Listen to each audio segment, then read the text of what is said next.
Good morning students, welcome to the statistics class. In the previous classes we learned about the calculation of index numbers, especially quantity index numbers. And in the quantity index numbers I have given you the explanation about a 10 marks problem and how we are supposed to do it. Is it right? Okay, now so far if you just think about students, there are so many formulae that we came across. Is it right? There's so many formulae that we have studied. Many formulae are there. And we start from the unweighted index numbers to the weighted index numbers. You know, we have simple arithmetic mean index number, simple geometric mean index number, simple aggregative index number, simple, you can say weighted arithmetic mean index number, weighted geometric mean index number, weighted aggregative, aggregative.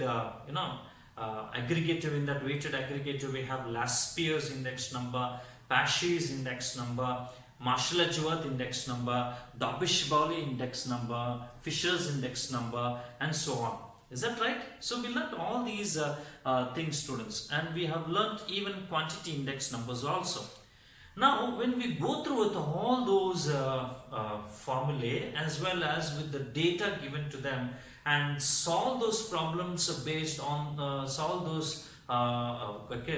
data, use the data and solve the index number using that formula, you know students, we get various answers, different answers. Okay, all the answers will not be same. They have difference. Like if ever I speak about Laspier's and Pasch's, there is a huge difference. There is a huge difference. But whereas there is, if ever we compare with the Marshall-Edgeworth index number, Dobbish-Bowley index number and Fisher's index number, there is marginal difference, but difference is there. Now, amongst all these index numbers, which is the right index number that we need to understand? Which is the best index number that we need to understand?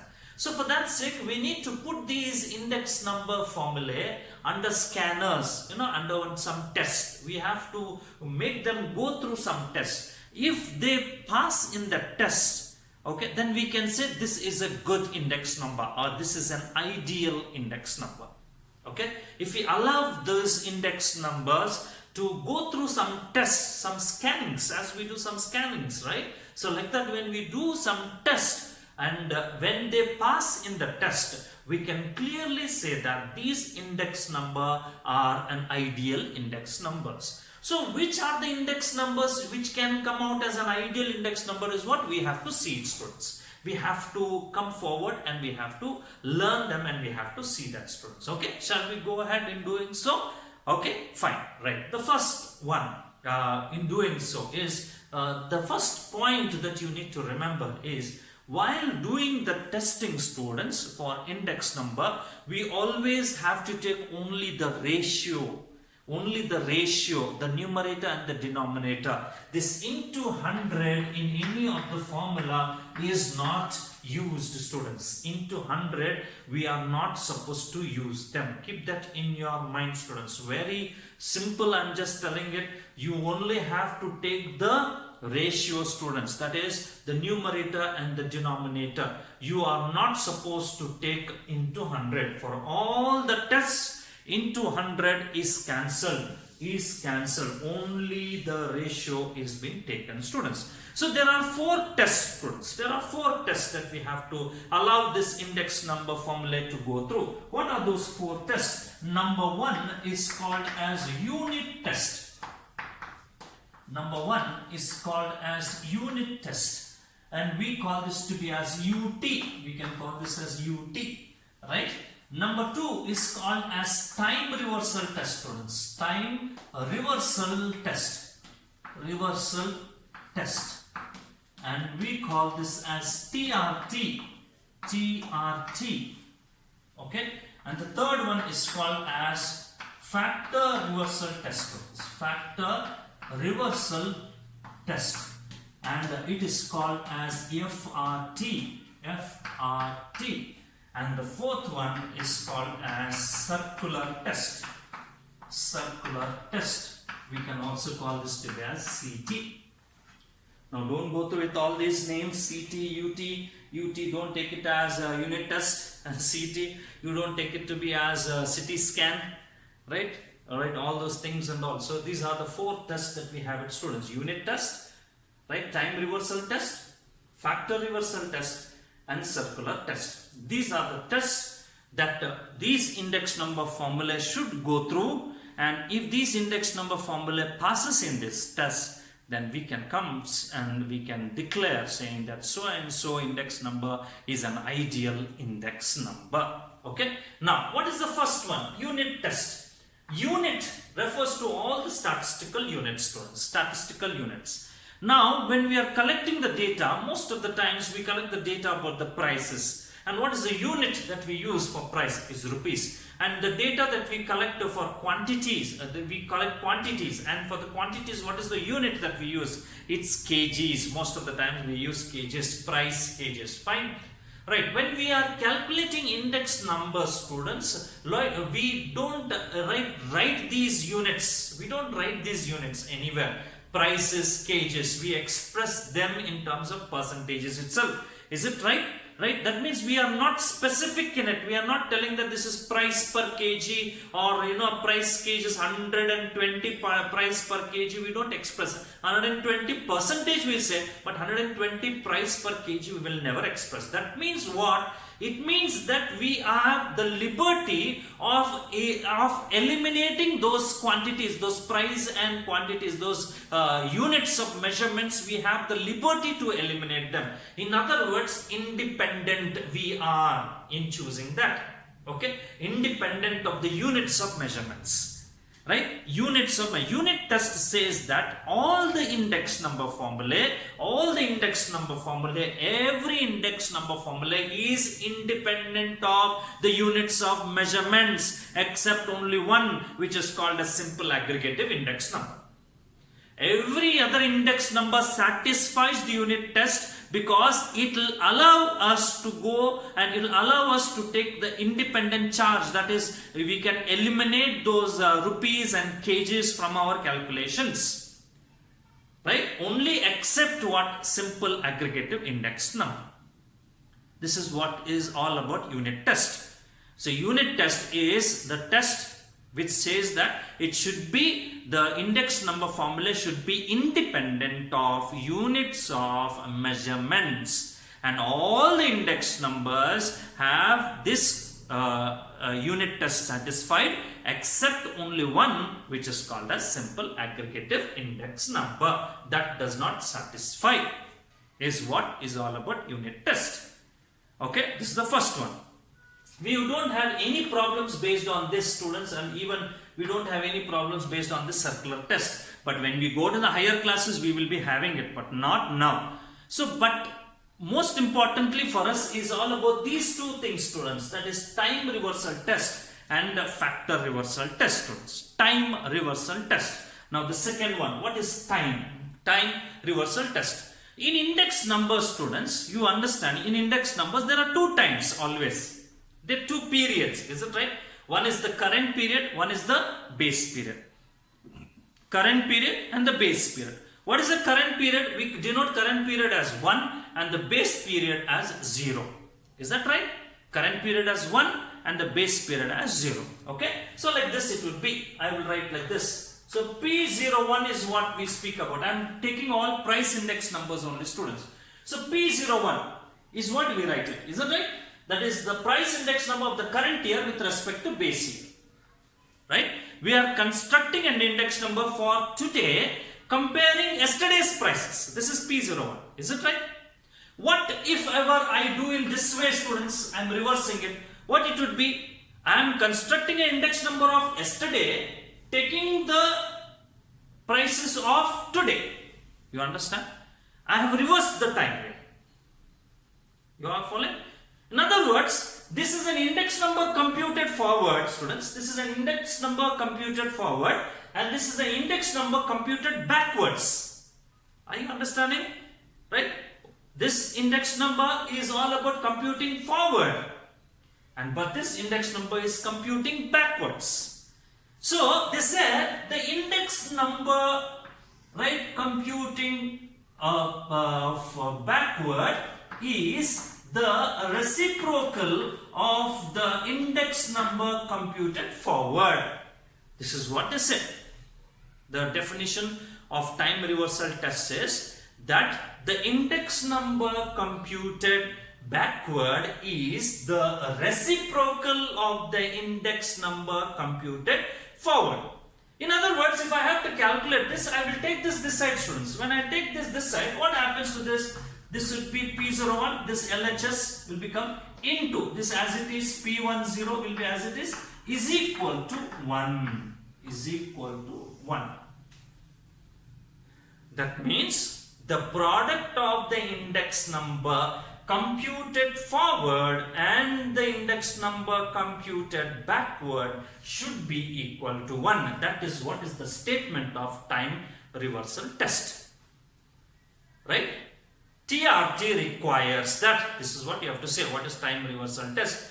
Time reversal test requires that the index number, the index number computed backward is equal to the reciprocal of the index number computed forward, that is equal to the product of the index number computed forward and the index number computed backward should be equal to 1. This is what they say, students. Okay, let's see. Taking with last year's index number, whether we will get 1.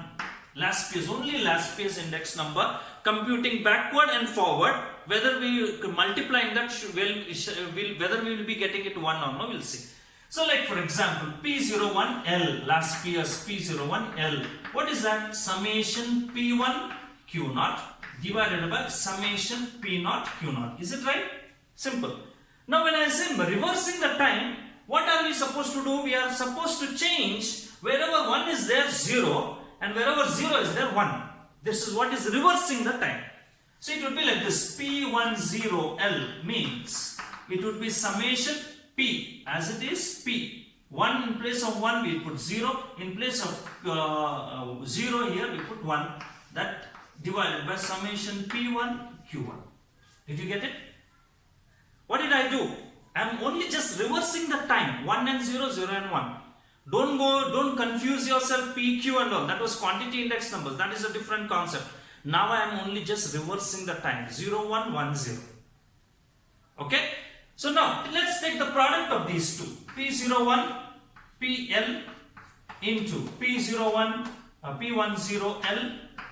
Let's see, that is summation P1 Q0 divided by summation P0 Q0 into summation P0 Q1 divided by summation P1 Q1.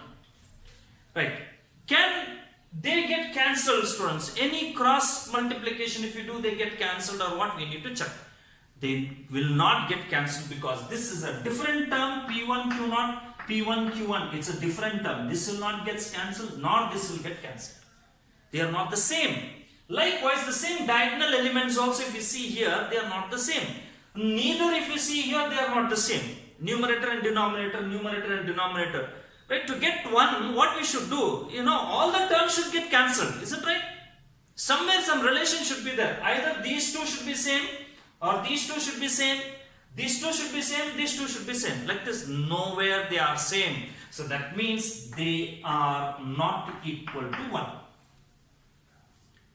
Very clearly it says that last year's index number does not satisfy TRT. Likewise, students, Paschy's index number does not satisfy TRT. Okay? Which one? Paschy's index number does not. Last year's does not satisfy. Paschy's does not satisfy. And Dopish-Bowley also does not satisfy this TRT. But what satisfies is the Marshall-Edgeworth index number and Fisher's index number and Kelly's index number satisfies TRT. I will show you this Marshall-Edgeworth index number, students.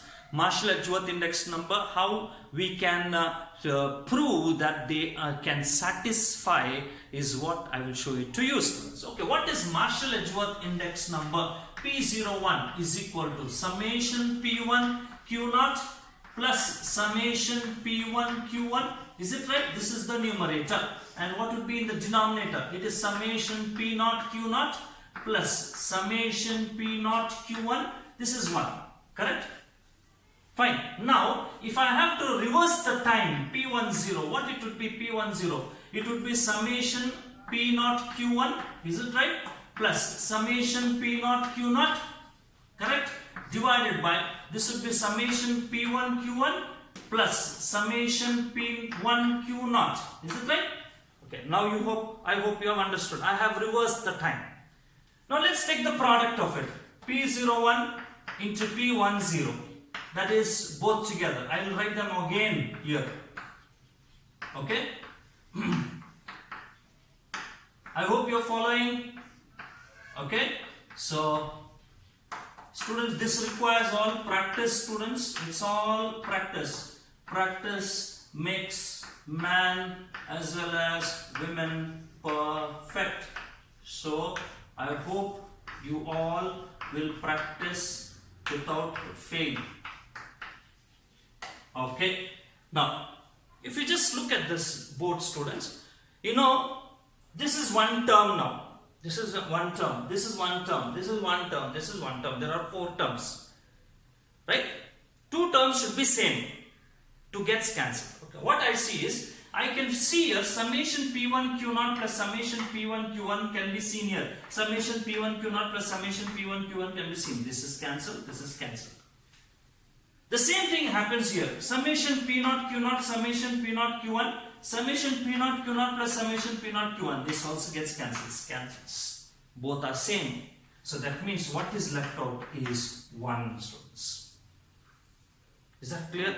That means Marshall-Edgeworth index number satisfies what? Marshall-Edgeworth index number satisfies what? Time reversal test, students. Likewise, fine. Likewise, I will show you only Kelly's index number, students. You need to do for Fisher's index number. I will show you Kelly's index number. Okay, Kelly's index number. Kelly's index number is what? Summation P1Q divided by summation P0Q. Is it right? K. Now, if I am reversing it, it would be P10Q would be what? It would be summation P0Q divided by summation P1Q. Correct? So, if I take the product of this P01 and P10, it would be summation P1Q divided by summation P0Q into summation P0Q divided by summation P1Q. Right? P1Q cancels, P0Q cancels. What will be left out is 1. So, Kelly's index number satisfies time reversal test. Is that clear, students? Okay? Fine? Right. This is all about the time reversal test. So, an assignment to you, please do it for Fisher's index number. Prove Fisher's index number satisfies time reversal test theoretically. Okay, as I showed it to you about this, you try to do it, students. Okay, and so in the next class, I will speak about the factor reversal test.